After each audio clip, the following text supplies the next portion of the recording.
Hello et bienvenue dans ce nouveau podcast. Aujourd'hui, je suis ravie de te parler de ce qui fait que quand tu commences à manger, tu n'arrives plus à t'arrêter. Et je vais te montrer en fait à quel moment tu as ce tout petit choix, ce point de bascule qui va soit te faire continuer à manger et te faire passer en mode foutu pour foutu, ou soit réussir à utiliser ce petit point de bascule au moment où tu as le choix de pouvoir soit justement continuer à manger ou soit te sortir de là. Je vais te montrer comment faire, comment ça se passe et aussi te raconter un peu ce qui se passe, les dessous qui font que tu continues à manger alors que tu as déjà bien mangé. Allez, on démarre. Est-ce que tu connais ce truc où, je sais pas, tu as fait un repas dimanche midi chez tes parents, tu as vraiment bien, plus que bien mangé, tu es gavé un peu, et en rentrant chez toi, tu te dis, toute personne normale, enfin selon nos visions, se dirait, moi le soir, je vais pas manger, j'ai trop mangé, j'en peux plus, je me fais un petit thé en rentrant.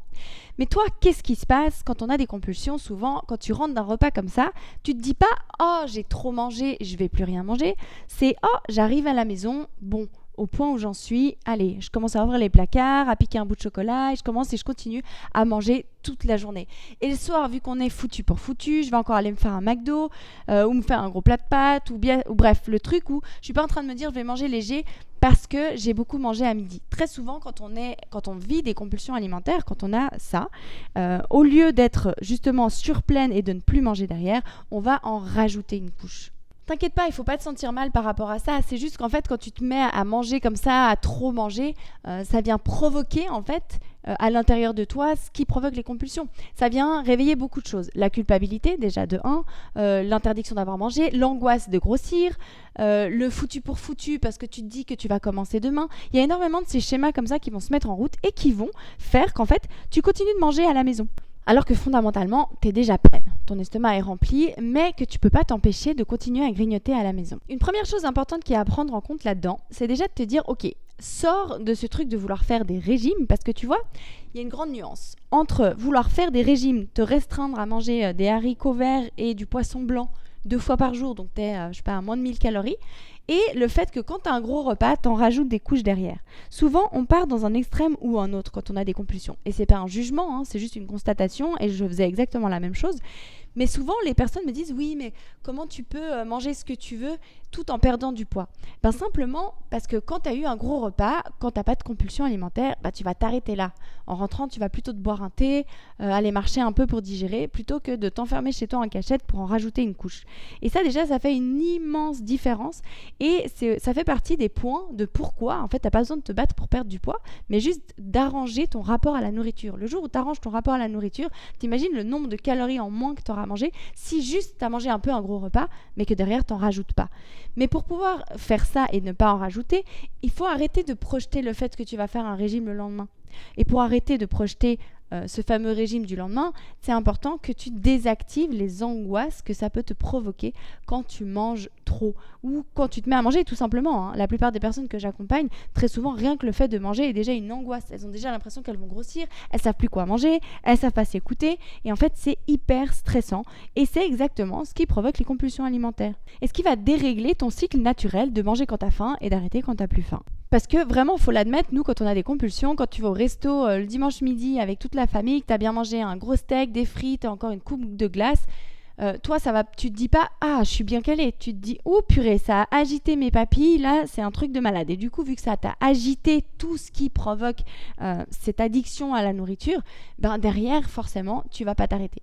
Donc, t'inquiète pas, si jamais, c'est ok, c'est pas grave, je l'ai fait aussi. La plupart des gens que j'accompagne l'ont fait aussi. Quand t'as un gros repas, souvent, c'est pas que t'as un problème ou quoi que ce soit, mais c'est juste que toutes ces injonctions, tous ces schémas ancrés, toutes ces peurs de grossir, bref, tout ce qui fait que tu as des compulsions alimentaires va te pousser à continuer à manger alors qu'en fait, tu as déjà, sur le plan physique, déjà assez mangé. Comme je te disais en début de podcast, le but ici, c'est que je t'explique comment faire pour pouvoir utiliser, il y a un petit point de bascule que tu peux utiliser pour te sortir de ça. Pour autant, ce petit point de bascule, il n'est pas forcément accessible à tout le monde, pas tout le temps, parce que quand tu es trop submergé par tes compulsions, par les émotions que ça provoque, bref, par tout ça, des fois, tu n'as malheureusement pas encore cet espace. Si tu as besoin d'aide pour le créer, pour te libérer de ces compulsions alimentaires, je t'invite à me contacter, ce sera avec grand plaisir que je t'aiderai, ou alors tu peux cliquer en dessous de ce podcast pour rejoindre l'immersion, pour aller encore plus loin, pour que je t'explique exactement comment faire pour te libérer des compulsions. C'est une masterclass en fait dans laquelle je t'explique comment mettre en place cette guérison des compulsions alimentaires. Donc en fait, ce point de bascule ou cet espace libre, c'est que quand tu rentres chez toi, soit tu es submergé par tes compulsions, c'est-à-dire que tu fais que de penser au truc que tu vas manger, tu es en train d'essayer de te retenir, de dire non, mais au final tu rentres chez toi, le premier truc que tu fais, tu ouvres le placard, ou alors tu essaies de te planquer de ta famille ou de tes proches pour pouvoir les manger en cachette tranquillement, mais tu fais que de penser à ça t'obsède. Ou alors il se peut que tu aies ce petit point de bascule où tout d'un coup tu as quand même songé à dire est-ce que je me fais un petit thé, est-ce que je vais marcher un moment. Et en fait, c'est très difficile dans ce moment-là, pour l'avoir vécu, je sais de quoi je parle, quand tu arrives chez toi et que tu as ces pensées de bouffe qui n'arrêtent pas, qui tournent en boucle, que tu sais que tu as ce morceau de chocolat, que tu sais que tu as ces biscuits ou que tu sais que tu as ces chips qui sont chez toi et que ça t'agite de l'intérieur. Tu sens cette tension où tu as tellement envie de manger ça, ça te surpasse, tu as vraiment ce besoin de manger ça. Et en même temps, tu as cette ambivalence de dire « Oh, mais allez, je pourrais juste tout changer, aller boire un thé, aller marcher, et que ça change la dynamique. » Le seul problème, quand tu commences à avoir ces pensées-là, c'est que souvent le foutu pour foutu prend le dessus. En sens où tu te dis « Ouais, avec tout ce que j'ai fait, de toute façon, c'est foutu. Regarde, j'ai abîmé mon corps. Regarde tous les kilos que j'ai à perdre. Regarde tout ce que j'ai mangé. Avant que mon corps réussisse à éliminer tout ça, ça va me prendre des plombes. Ça sert à rien. » Tu vois? Et cette mentalité-là, ce mindset vis-à-vis de tout ça, ça va faire qu'en fait, tu vas dire, bon, au point où j'en suis, c'est pas grave, c'est pas une fois de plus qui va changer. Donc, tu vas te tourner vers la nourriture. Et tu vas manger alors que t'as pas faim, en te disant, je commencerai demain. Mais ce je commencerai demain, c'est vraiment une feinte de ton mental pour te faire manger quand même, pour te donner le droit, là, sur le moment, de manger. Alors que tu sais pertinemment que le lendemain, ça va être la même chose. Arrivé sur le moment où il faudra éviter de manger, tu sais que tu auras de nouveau cette envie de manger et ces excuses, entre guillemets, qui viendront s'interposer et qui vont faire que tu vas finir par manger.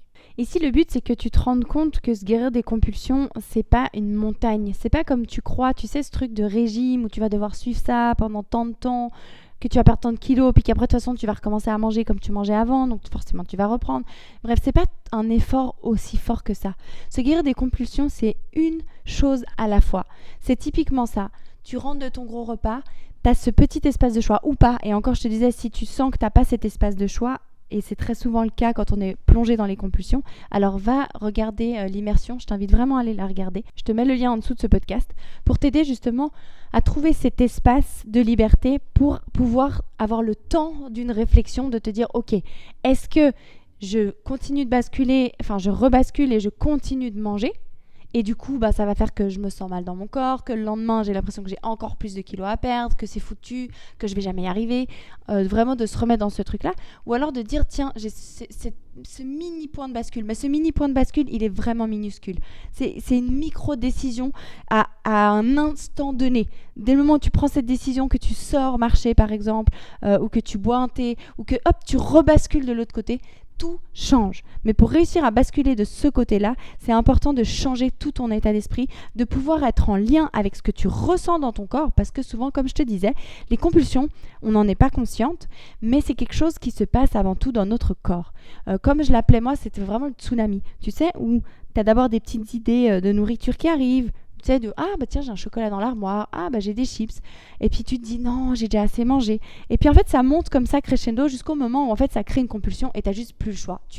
Tu manges, t'as plus le choix, et en plus de ça tu te finis le paquet parce que ça te dépasse, c'est vraiment un besoin irrépressible, vraiment t'as plus le choix d'y aller, et c'est exactement ça la compulsion. Mais ce que toi tu réalises pas, c'est que cette compulsion, elle démarre dans ton corps petit à petit et elle monte crescendo. La tension qui va te faire manger, elle monte crescendo jusqu'au moment où c'est trop tard. Et dans mon programme, justement, j'apprends aux personnes pas à lutter contre ces envies de manger, mais à ressentir ces tensions et à les libérer et à les voir. Parce qu'en plus, ces tensions, ce qui est hyper intéressant, c'est que si tu commences à les interroger, à aller les questionner, à comprendre pourquoi ces tensions sont là, ton inconscient te répond. Et dès le moment où il te répond, tu vas pouvoir libérer les émotions, les tensions, tout ce qui est logé dans ton corps, qui a été mémorisé par ton inconscient et qui fait que ça te fait manger comme ça. Donc concrètement, pour arrêter ces compulsions, c'est pas une bataille. T'as pas besoin de lutter contre toi-même. C'est pour ça que peut-être tu l'entends très souvent, que se guérir des compulsions alimentaires, c'est pas une question de volonté. Définitivement pas. C'est pas en ayant de la volonté, c'est pas en luttant contre toi-même que tu vas y arriver. C'est en écoutant ce qui fait que tu manges. Pour l'écouter, effectivement, il faut avoir une bonne technique déjà, mais en plus, il faut vraiment aller dans le corps, parce que la clé se trouve là. Il y a plein de tensions, plein d'émotions, il y a plein plein de langage de ton inconscient, il y a énormément de réponses qui sont logées là et que tu as besoin d'entendre pour que ça puisse s'arrêter. Et c'est exactement ce que je t'aide à faire au travers de l'immersion et au travers de mon programme pour les personnes après qui vont encore plus loin, vraiment pour cette reprogrammation profonde, la guérison des blessures profondes aussi qui ont provoqué toutes ces compulsions à la base. Mais ici, dans un premier temps, ce que j'ai vraiment envie de t'aider à faire, c'est de te dire déjà de 1, ne culpabilise pas si après un immense repas, tu as des envies de manger, c'est normal. Quand on a des compulsions, c'est comme ça. Te dis pas, j'ai un problème, regarde, les autres mangent pas. Enfin voilà, une personne normale, elle mangerait pas encore après, elle serait pleine, mais pas moi. Dis-toi que quand on a des compulsions, on peut être sans fond. En fait, cette faim émotionnelle, elle est tellement forte, tellement puissante que vraiment tu pourrais manger comme si tu n'avais jamais de limite, comme si ton estomac était complètement illimité et que tu pouvais ne pas t'arrêter. Donc vraiment, c'est ok, n'aie pas de peur par rapport à ça. Moi, j'étais la même chose que toi, la plupart des personnes que j'ai accompagnées, c'était pareil pour elles aussi. D'ailleurs, si tu veux entendre leurs témoignages sur ma chaîne YouTube ou sur mon podcast, tu peux l'entendre. D'ailleurs, la semaine prochaine, il y en a un qui sortira d'Elisa qui nous partage son parcours qui est vraiment hyper touchant et vraiment hyper intéressant. Mais sache que vraiment, c'est tout le monde, toutes les personnes qui ont des compulsions vivent ça et t'es pas un cas à part et t'inquiète pas, t'es pas désespéré, c'est normal et tu peux guérir ça. Et c'est vraiment ce que je voulais t'aider à faire aujourd'hui dans ce podcast, c'est de te dire ok, c'est pas un drame en fait, si quand je sors de ce resto alors que j'ai beaucoup mangé, j'ai encore envie de grignoter, c'est juste que ça a agité en fait tout ce qui provoque les compulsions de manière générale à la base. Et aussi, tu as ce point de bascule de savoir est-ce que tu as le choix de dire tiens en fait je vais marcher plutôt que de manger encore, ou est-ce que tu sens que tu n'as pas ce choix et que tu es vraiment submergé par ces envies de manger et que c'est plus fort que toi et qu'à un moment ou un autre tu vas finir la tête dans ton placard en train de dévaliser le paquet de biscuits, les chocolats, ou que tu vas encore manger des glaces, bref, tous des trucs où tu pourtant t'étais dit que tu n'allais pas le faire. Et tu as cette petite voix en plus à l'intérieur de toi qui ne t'aide pas, qui trouve toujours des excuses. Tu commenceras demain, de toute façon ça sert à rien, regarde le poids que tu as pris, tu as abîmé ton corps, à quoi bon, pourquoi faire tous ces efforts. Et ce qu'il faut que tu comprennes, c'est que pour te guérir de tout ça et pour perdre du poids, ça ne va pas te demander de faire justement tous ces efforts comme tu as pu peut-être tester en faisant des régimes. Ce que je dis aux personnes souvent qui me contactent et qui ont peur de ne pas y arriver, parce que très souvent elles me contactent et me disent ouais, mais tu sais, j'ai essayé tellement de trucs.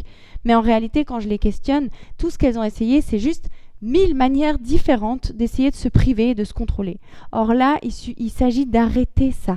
Il faut arrêter d'essayer de se contrôler, arrêter d'essayer de lutter contre les envies de manger, arrêter d'essayer d'influencer ton alimentation, de te forcer à manger d'une certaine manière, de suivre un régime, de suivre une certaine diète. C'est seulement en sortant de ça que tu pourras arrêter les compulsions et paradoxalement que tu n'auras plus envie tout le temps de malbouffe et que tu pourras choisir ton alimentation. Je sais, ça peut paraître complètement paradoxal et peut-être que tu te sens perdu en entendant tout ça et c'est normal parce que c'est un travail qui se fait beaucoup à l'intérieur. Et c'est un travail qui est contre-intuitif. C'est vraiment bizarre. Intuitivement, tu dirais, tu veux arrêter de trop manger, mange moins. Tu veux maigrir, voilà, change ton alimentation, mange mieux. Sauf que quand tu as des compulsions, tu n'as juste pas le choix, en fait. Ça te dépasse, c'est plus fort que toi. Tu as beau vouloir, tu n'y arrives pas. C'est ok, c'est pour ça que les gens comme moi existent, c'est pour ça que j'ai créé ce programme. Je suis passée par le même chemin que toi, sauf que moi ça m'a pris presque 10 ans pour y arriver, vu que j'avais pas la technique, il a fallu que je la trouve par moi-même. Sauf que maintenant, grâce au fait que la technique a été posée de A à Z, vraiment la méthode, je l'ai installée sur un programme de A à Z, soit que tu peux faire seul, soit qu'on peut faire ensemble, je t'accompagne pour ça. Toi, tu as l'opportunité de te guérir. Il y a la méthode qui est vraiment expliquée pas à pas. En quelques mois, ça peut être réglé. Un truc même qui peut durer depuis ton enfance. Là, dernièrement, Elisa, typiquement, que tu vas entendre la semaine prochaine, elle a ça depuis qu'elle est enfant. Elle a la quarantaine aujourd'hui, elle a vécu toute sa vie avec ça et là en 6 mois elle s'est complètement libérée, ça s'est stoppé en fait, les compulsions se sont stoppées. Donc vraiment dis-toi que ça se fait, c'est juste qu'il faut avoir la bonne manière, la bonne méthode, aller chercher aux bons endroits, les débloquer à l'intérieur de toi au bon endroit et pas d'être en train de lutter. Tant que tu luttes et que tu résistes contre toi-même, c'est pas possible, ça marchera pas. Je sais pas comment toi tu te sens, moi je sais qu'à l'époque je me disais mais je vais pas pouvoir passer ma vie entière à me battre contre mes envies de manger, c'est juste pas possible, c'est pas une vie en fait, c'est horrible. Je préférais me dire mange tant pis que de me battre tout le temps, c'était pas possible. Et j'ai fini par comprendre qu'effectivement me battre c'était pas la bonne solution, par contre que je pouvais me libérer de l'intérieur pour que j'aie plus à y penser, que ça se fasse naturellement, que ce fameux truc de quand t'as un gros repas à midi, déjà peut-être que tu vas pouvoir choisir la salade au lieu de manger tout le plat de frites. que tu pourras ne pas prendre de dessert parce que tu auras le choix et qu'en plus de ça, tu n'auras pas besoin de grignoter encore tout l'après-midi. Que tu pourras même encore aller marcher ou faire du sport parce que tu te diras, ouf, là j'ai besoin d'aller me dépenser un peu, de bouger parce que je me sens trop pleine. Tu vois, d'avoir vraiment cette attitude-là. Et c'est pas en te forçant à le faire, mais c'est en changeant vraiment de l'intérieur, en changeant ton identité, ce que tu ressens vis-à-vis de toi, tes émotions, ce qui te provoque les compulsions à la base, ton mindset vis-à-vis de la nourriture. Et tout ça, je t'aide à le faire en t'inscrivant à l'immersion juste en dessous de ce podcast, ou si tu vas aller encore plus loin après, il y a encore mon programme aussi. Et il est aussi possible de te faire accompagner par moi. Je te mets tous les liens en dessous de ce podcast. Je serais ravie de te retrouver. En tout cas, je te souhaite tout le meilleur. Prends bien soin de toi. Sache qu'on s'en sort, que c'est ok, même si ça paraît dramatique, que tu as l'impression que tu fais des trucs lunaires, que tu n'oses même pas en parler aux gens tellement c'est honteux de te dire mais qui fait des trucs pareils, j'ai un problème. Non, t'as pas de problème, t'inquiète. C'était mon cas aussi, c'est le cas de la centaine de personnes que j'ai accompagnées. Donc vraiment, t'es pas seule. T'inquiète pas, vraiment. Et il y a une méthode pour s'en sortir, c'est tout à fait faisable. Et si d'autres ont réussi à le faire, tu peux toi aussi le faire. Donc je t'embrasse fort, je te dis à très vite pour un prochain podcast. Ou alors de l'autre côté, pour l'immersion ou pour un accompagnement. Allez, passe une belle journée. Ciao, ciao!